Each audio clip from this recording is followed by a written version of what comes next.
Hello and welcome to the QA Therapy podcast. Are you looking to improve your overall testing and quality practices? My name is Sergio Freire and I'm a solution architect and a testing advocate at Xray. And my name is Cristiano Cunha and I'm also a solution architect and test advocate. And we'll be your hosts and QA therapists throughout this series. In this podcast, we're going to tackle some of the most common testing and quality challenges that we all face in our teams. So if this sounds good to you, keep on listening.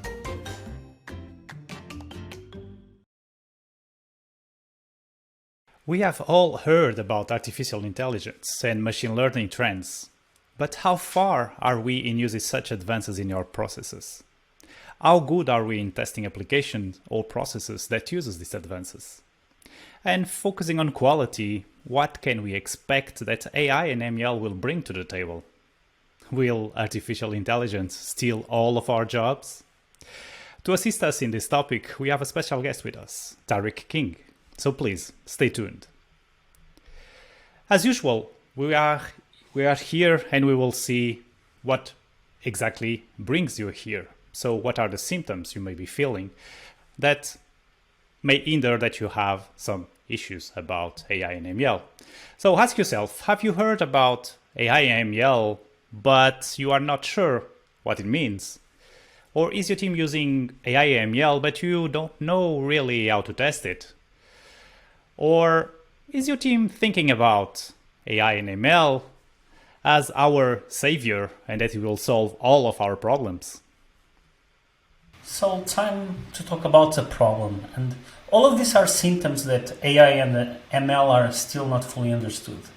Either we struggle in understanding its benefits for testing, or we just have a hard time understanding what AI and machine learning really are and how they can help us somehow.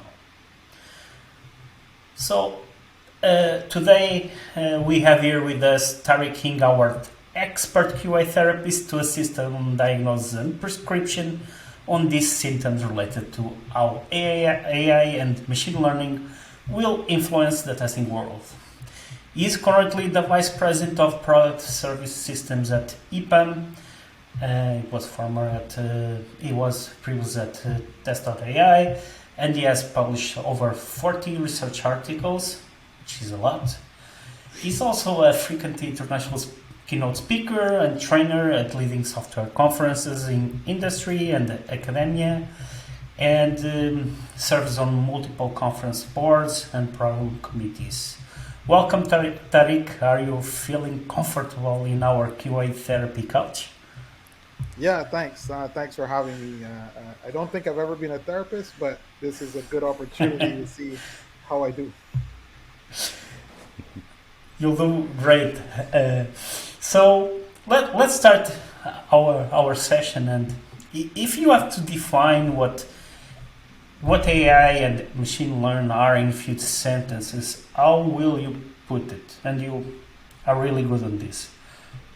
Yeah, sure. I mean, this is probably one of the biggest things is clearing up terminology. I like to think of AI as this very broad field in computer science that deals with how can we simulate human intelligence, right? Cognitive functions like learning and reasoning. And not just human intelligence. Obviously, we have animals are intelligent too, but any kind of intelligence function. With machine learning, which is what kind of gets people a little bit confused because we use terms interchangeably, you position it as a subset of artificial intelligence, right? So all machine learning is artificial intelligence. And it is really about the programming model. We've traditionally programmed machines giving step-by-step explicit instructions. With machine learning, we're trying to feed the program examples. There's an algorithm that you're giving it examples, and then it's actually inferring the function from those input and output examples, right? So it's about how can we get the machine to act without explicitly programming it with these step-by-step instructions. Yeah. Sounds really, really interesting. It sounds closer to magic almost, because it kind of programmed itself. So it's really interesting to to try to know more. But we heard this for some time. But why do you think this area is trending now? What was the trigger or the conditions that have made this possible at this time? Yeah, I mean, AI and machine learning is nothing new, been around since the 50s. I think a couple things have contributed to why it's taking off. Probably three areas. The first one is just the fact that data is everywhere now and just ubiquitous. We have large volumes of data. The boom with the internet and with mobile devices has just meant that data is there. Sometimes data that we don't want to be there is out there, but the fact of the matter is there's lots of data everywhere. We've also then seen an increase in compute power, right? And so with the rise of things like cloud computing and just general advances in our ability to do parallel processing and to scale, we've seen that also have a big contribution to now we can actually take that vast amount of data and analyze it at scale. And then the third thing I would think is also just general advances in this space, right? So one big one is deep learning and the concept of neural networks and using multiple hidden layers at scale, again, with large, vast amounts of data, as well as now the computational power to actually process these things and make meaningful. So I think these three things coming together is why we've seen kind of this boom in the space. Yeah. And do you think that, let's say, from a tester's perspective, that testers must deeply understand AI and machine learning in concrete to be able to use testing tools that in turn make use of these technologies? Yeah, so I think whether or not as a tester you need to have a deep knowledge really depends on where you're going to sit in the life cycle for these things, right? So one thing that we're seeing a lot of, for example, is that the tooling around AI and machine learning is becoming better, and it's actually raising the level of abstraction so that non-technical users can, you don't actually need a deep programming background to be able to use some of these tools and make a difference. So from that perspective, as a tester, where you have a variety of skills, primarily one that is usually common to almost all testers is the ability to look at data, to look at boundaries and equivalence classes and contribute in that way. And so with that being said, a tester who has that mindset from for example, a black box perspective, who's given a tool that they can use without having a lot of technical expertise to be able to run experiments or to be able to validate certain hypotheses, then no, you don't need to have a deep understanding of AI and machine learning per se, because you have other skills that are very useful in terms of the problem that you're solving, and AI and machine learning is just a means to solve that problem. On the other end of the spectrum, if you're going to be using AI and machine learning and you're going to be contributing to the development and design and the implementation and subsequent validation from not just a functional perspective, but from a technological perspective, then yes, you do need to understand these things at a deeper level, because you can't adequately test something thoroughly from the inside and outside unless you actually understand how it is working on the inside, which in itself presents a lot of challenges that probably will require therapy at some point for everyone. But yes, from that perspective, you want folks to be able to dig in and understand how the algorithms work and how things are being processed and how they integrate with the rest of the system, because not the whole system is a AI and machine learning based component, right? There's other non-AI aspects that it has to integrate with and flow through the system. And you focus on two areas that are really important. So using tools that are using AI and ML, or testing AI and ML systems that are really two different things.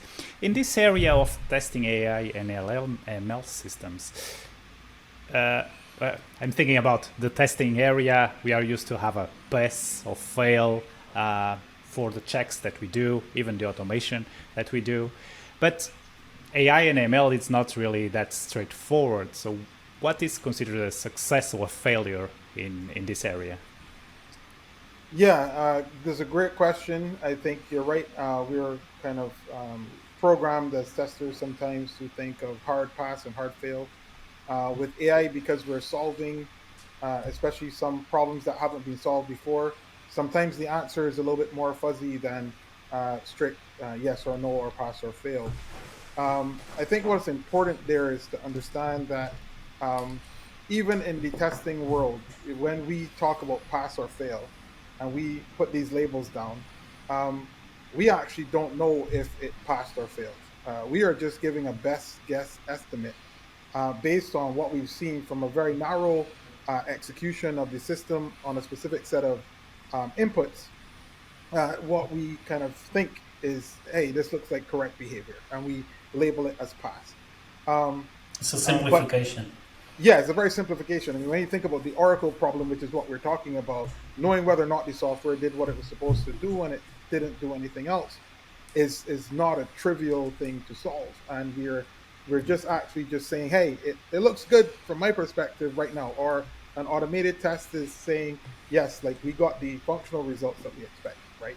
Um, so that's the first thing to recognize is that, you know, AI and machine learning, um, because it starts to help us get closer to human judgment, I think we kind of expect more from it in one way, where we expect it to actually do more, and that's a reasonable expectation with any kind of new technology.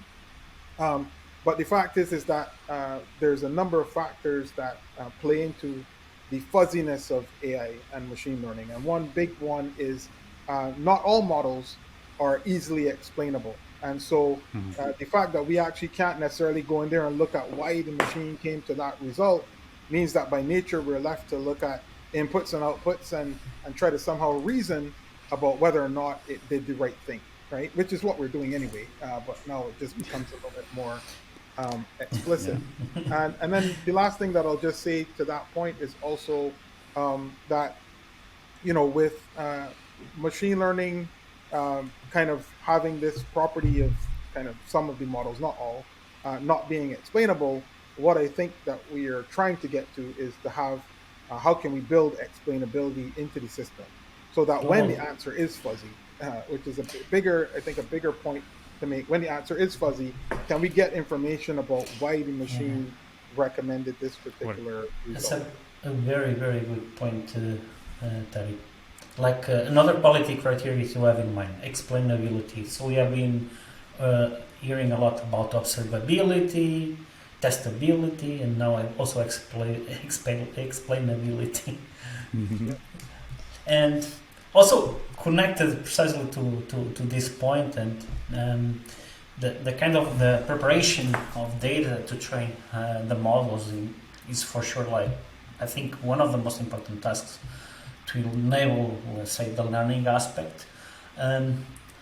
Do you think testers will focus more in this area, or will they go to something or else, or they will focus more in other aspects?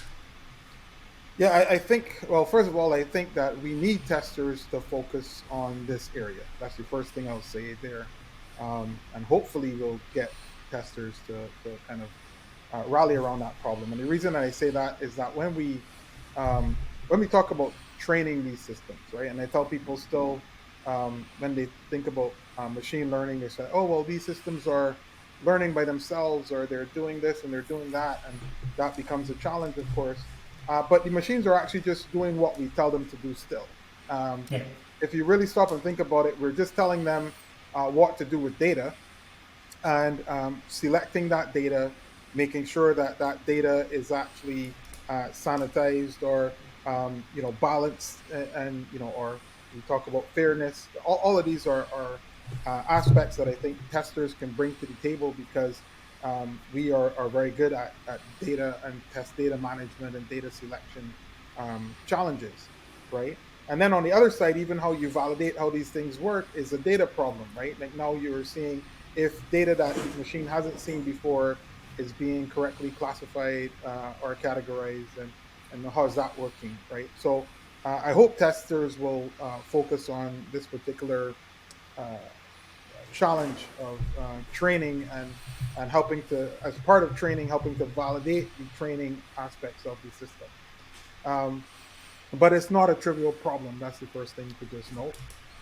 But as we continue to recognize that the machine is just learning what we're asking it to learn, I think, and then moving into the second part of, well, when we deploy these systems, if we allow these systems to continue to learn at runtime, then we need to now think about testing being an integral part of the system itself, because not only is this kind of offline pre-validation, post-deploy kind of thing necessary for testing, but now we have to think of testing as something that goes on as the system is operating or out there in the wild, which again, I think there's a lot of room for testers to contribute to that whole space of testing in production or testing post-deployment, that kind of thing.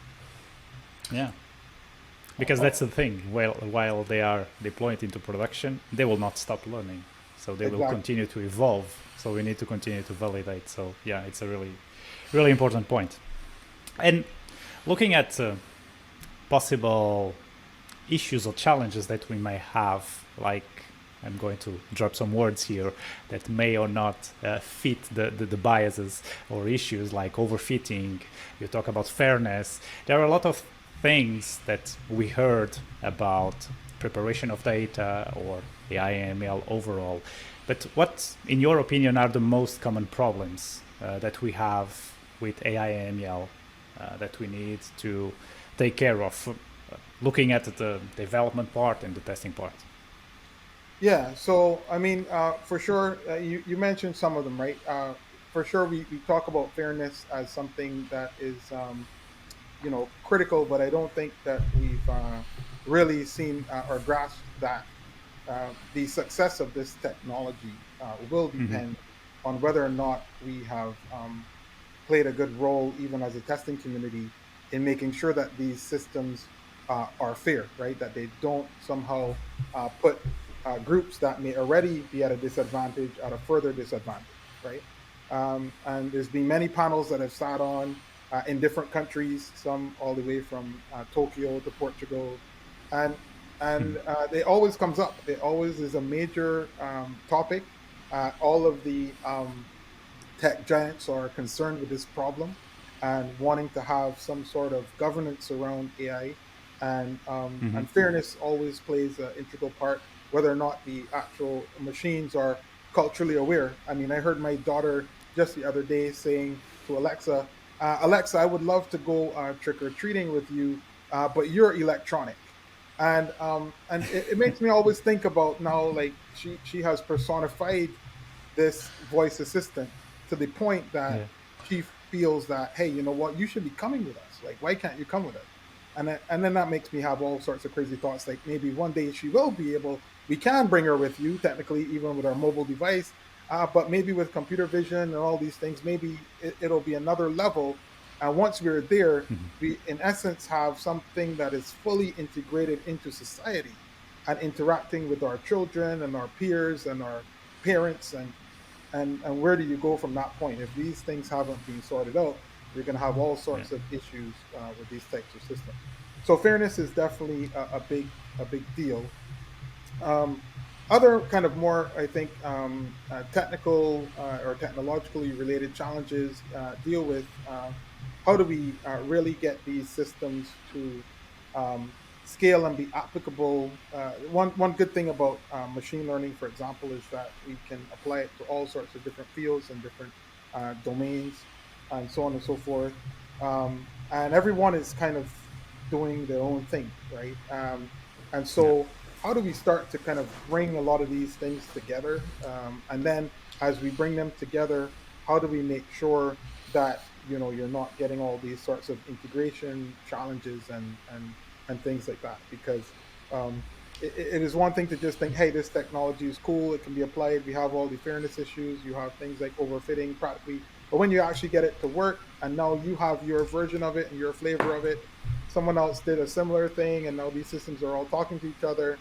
We know from a testing perspective that the issues that can arise through integration are real issues, and it's probably the most issues that we deal with. But you don't hear people talking about integration of AI as a challenge, right? Yeah, You not hear all yet. the other, Yeah, yeah, not yet, right? But as a tester, is one of the first things that I think yeah, about, it's right? it's on our minds. Yeah. Yeah, So one let's say question more say at eye level. Um, what is like AI and machine learning bringing to the test area right now? What can we perform in terms of testing that would be otherwise like harder or simply impossible to test in a manual way? Why do we need it? yeah. So that's a great question as well. Like when you start thinking about the testing world and automation, as we call it, I always get some heat, I think, for this, but we talk about test automation because that's the thing, and people have titles that have automation in their title, but a lot of it isn't really very automated at the crux of it, right? We are still doing a lot of manual test case Coding, design. manual coding. Yeah, we're still even hand coding. Have to translate these things manually, right, into scripts, and then we can execute the scripts, and then that's the automated part. And then when they fail, we have to get involved again, right? So one of the biggest things that AI and machine learning brings to the testing world is automation, and automation on the level of actually breaking into tasks like a lot of the learning, a lot of the test case design, a lot of the test case generation that is needed. A lot of folks are talk a lot about self healing and all these things, but that's really which is important to solve a current challenge that we have with automation. But to me, that's not the long term vision that I see where this technology will make a difference in testing.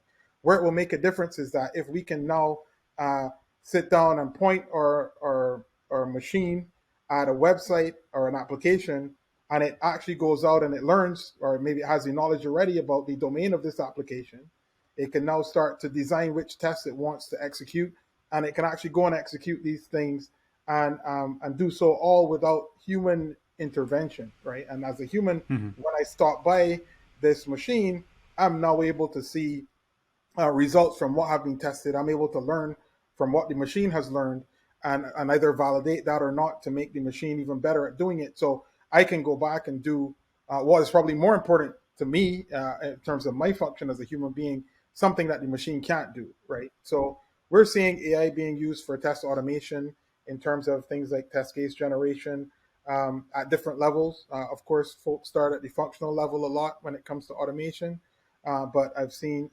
tools being applied at the API and unit level for functional testing. So you have those levels. I've then also seen and myself participate in projects where I've applied AI to performance testing, to usability and user design testing, accessibility testing. So you've seen those non-functional aspects also starting to be tackled by AI. But the whole idea there is to kind of close the automation gap where we can now have more automated testing capabilities, which in turn will help us to close the coverage gap that we all deal with, which is that we know that when we're delivering this software, we won't be able to test everything, but maybe AI can help us to give us some acceleration on that front. And you mentioned one. I'd like to highlight that the part that where you mentioned the context, understanding the context, and this is like a thing that we as testers all struggle with. I mean, that's where we also excel because we have like a background on testing applications in all sorts of contexts, and that is like an interesting challenge for I think because well there can be it can be something more easy or harder to find to clarify like the context even some Yeah, sort of application. yeah, for sure. And it is both an upfront problem and then a tail end problem. I think the other part of it is that where we can see AI making a difference in testing is uh, not just automation and test generation up front, but what do we do with the vast amount of data and information that come back, and the analytics of just being able to pinpoint issues or understand root cause analysis. And we have all, again, goes back to the first thing we said, which is an enabler of AI. We have all of this data. As human beings, we can't comb through all of this data and make sense of it.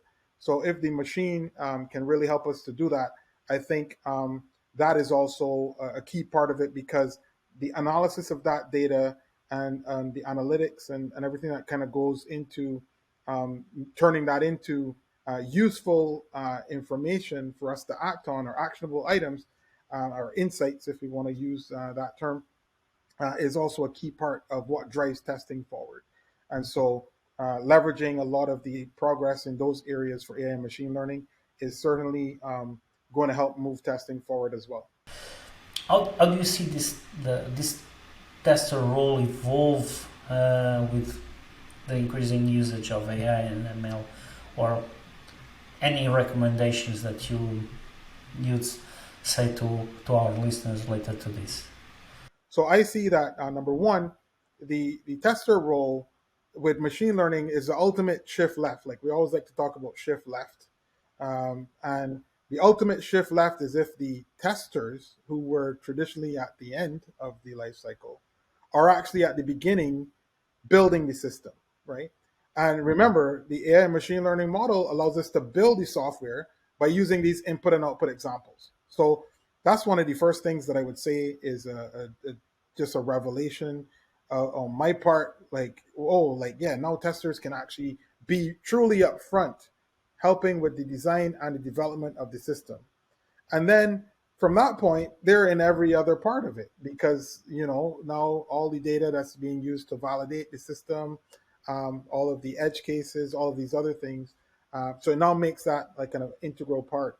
So I actually see testers becoming, and I give some examples, like maybe the testing role or a tester will become an adversarial machine learning engineer, because you like poking holes in things.